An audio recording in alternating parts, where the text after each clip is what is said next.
12 сакавіка 1957 году у Віцебску узорвалі Мікалаеўскі праваслаўны катэдральны сабор. Пачаць трэба з таго, што Віцебск да рэвалюцыі быў адным з найбольш прыгожых гарадоў Беларусі. Магчыма, найбольш прыгожы.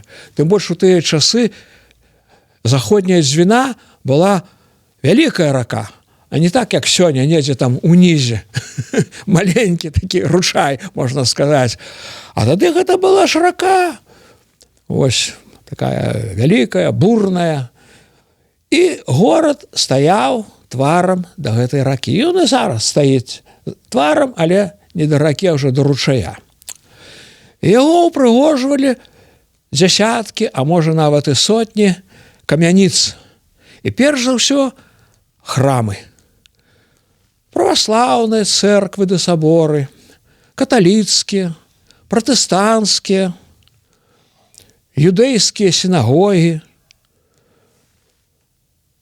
Былі іншыя камяніцы, там будынкі гасцініц, інстытуту, напрыклад, там быў археалагічны інстытут, гісторыка-археалагічны інстытут быў, там быў настаўніцкі інстытут, былі гімназіі.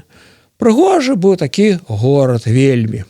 Але ён перажыў за сваю гісторыю 20-го стагоддзя 3 хвалі разбурэнняў. Першая хваля была у 30-е гады. Быў такі камандзір сапёрнага батальёну Пётр Грыгарэнка.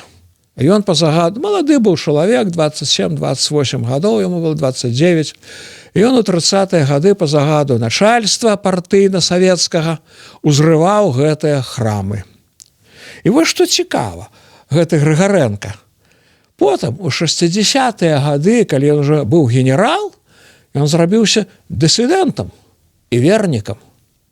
І прайшоў праз арышты, кідалі яго ў псіхіятрычную бальніцу альбо шпіталь, мне больш падабаецца старае слово шпіталь, а потым ён ад'ехаў у Злучаныя Штаты Амерыкі у 77 годзе і там выдаў вельмі цікавую кнігу «У падполлі сустракаюцца толькі пацукі».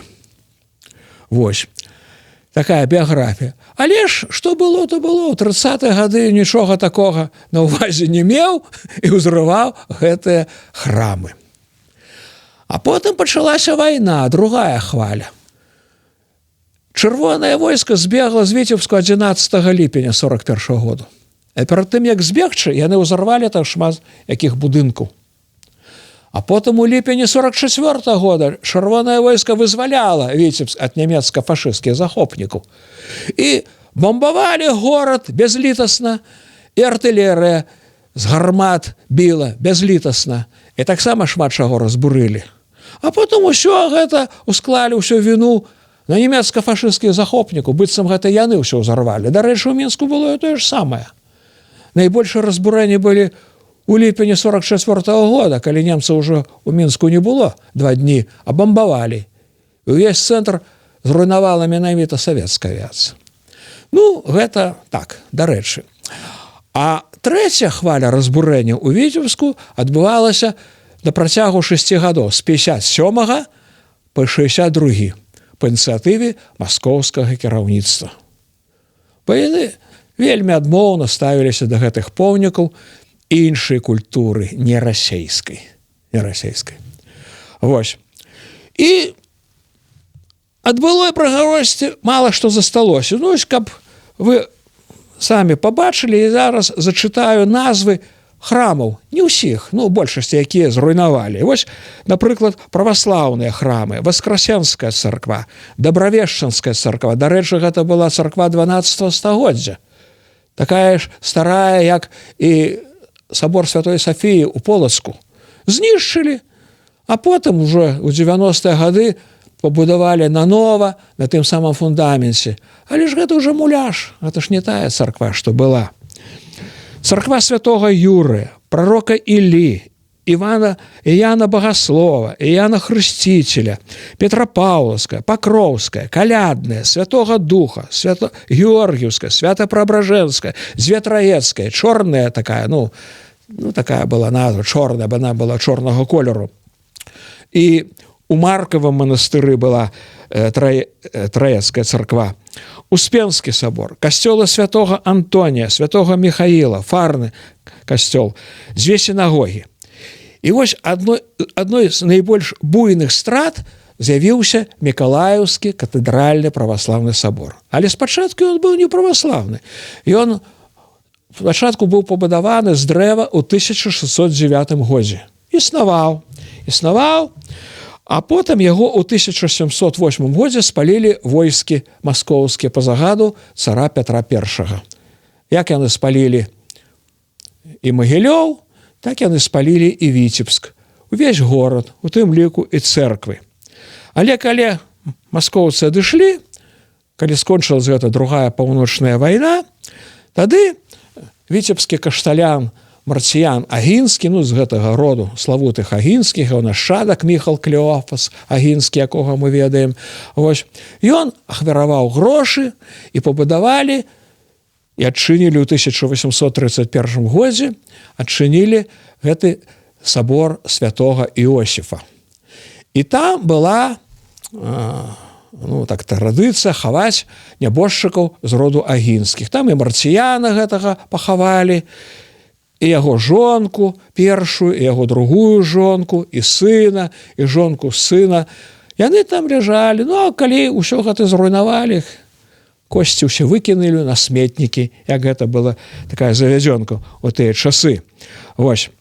Так вось, гэты храм святого Іосіфа ў 1731 годзе з каменю ён пачаў працаваць. І ён лічыўся іезуіцкі. Вы ж ведаеце, магчыма, што Вялікае княства Літоўскае даволі працяглы час з'яўлялася сусветным цэнтрам ордэну іезуітаў, і генералы ордэну знаходзіліся ў Полацку. Але ў 1820 годзе іезуіцкі ордэн забаранілі ў Расіі, а ў Еўропе значна раней, там на 50 гадоў, яны ўсе пакінулі нашу краіну. Вось. А сабор гэты аддалі базіліянам. А хто такія базіліяны?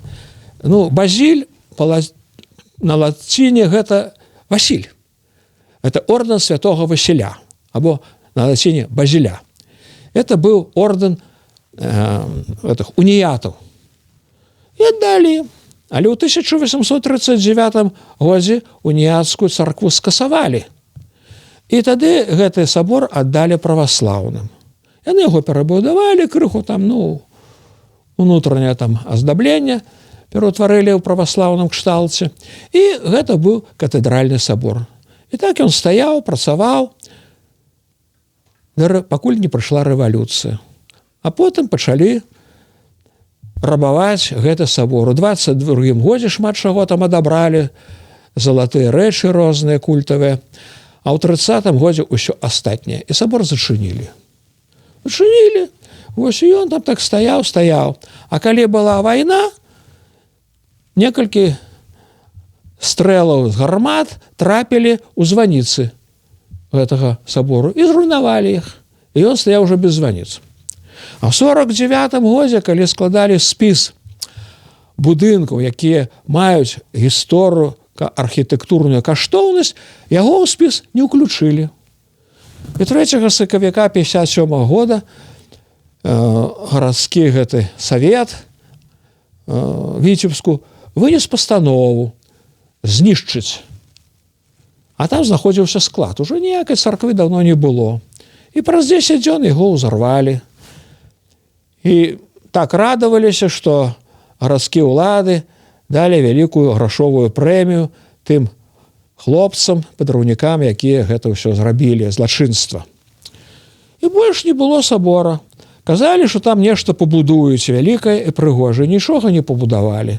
Так засталася пляцоўка. Калі прыйшлі новыя часы, унеслі ў 90-е гады гэтую пляцоўку, гэты фундамент у спіс гісторыка-культурных каштоўнасцяў Рэспублікі Беларусь. І абяцалі, што адбудуюць сабор. Будзе новы прыгожы сабор, нават больш прыгажэйшы, чым стары. І па сёння нічога не збудавалі. Вось такая сумная гісторыя. І ўсё рабілася па ініцыятыве Масквы, бо яны і раней, і сёння вельмі адмоўна ставяцца да нашай гісторыі, да нашай культуры, да нашай мовы. Яны хочуць, каб усюду была расейская культура, расейская, маскоўская. А ад сабора нічога не засталося.